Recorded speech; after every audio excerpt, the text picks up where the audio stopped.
to all. நாங்க கார்ப்பரேஷனுக்கும் லா ஃபவுண்டேஷனுக்கும் and on ஃபவுண்டேஷனுக்கும் ரொம்ப ரொம்ப நன்றி. எங்க ஸ்கூல் சார்பாக ரொம்ப ரொம்ப நன்றி தெரிவிச்சுக்கொள்கிறோம். ஏன்னா இப்ப இருக்கிற தலைமுறையில என்னென்ன இயற்கை இருக்கோ அதை அடுத்த தலைமுறைக்கு எப்படி கொண்டு போறது அப்படின்றத பத்தி சொல்லி கொடுத்துருக்காங்க. ஆனா இப்ப இருக்கிறத வந்து ரொம்ப ஒரு மாதிரி ஆக்சிஜன் வந்து பியூரா இருக்கிறது இல்லை. ஏன்னா பில்டிங்ஸ் எல்லாம் நிறைய கெட்டி நாங்க வர்ற ஆக்சிஜன் எல்லாத்தையுமே கெட்டதாக்கிட்டாங்க. இப்ப எந்த ஆக்சிஜனையுமே பார்க்க முடியறது இல்ல. இப்ப இருக்கிறது ஃபுல்லாமே கெமிக்கல். ஆனா இப்ப எங்க லா ஃபவுண்டேஷன் சஸ்டைனபிலிட்டி மைண்ட் செட் இதெல்லாம் வந்ததுக்கு அப்புறம் எங்க அம்மா அப்பா தலைமுறையில இதெல்லாம் வந்திருக்கணும். ஆனா எங்க தலைமுறையில தான் வந்திருக்கு. வந்ததுக்கு அப்புறமும் நாங்க இதெல்லாம் சும்மா விட்டுட்டு இருக்க முடியாது.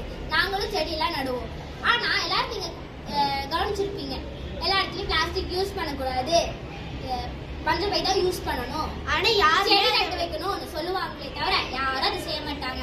அதனால நாங்க இந்த மாதிரி இருக்கிற தலைமுறைக்கு வந்து அடுத்த தலைமுறைக்கு வந்து நாங்க வந்து இந்த மாதிரிலாம் நட்டு வைக்கணும்னு சொல்லி நாங்க பெருசானோட நாங்க சொல்லி கொடுக்க போறோம்.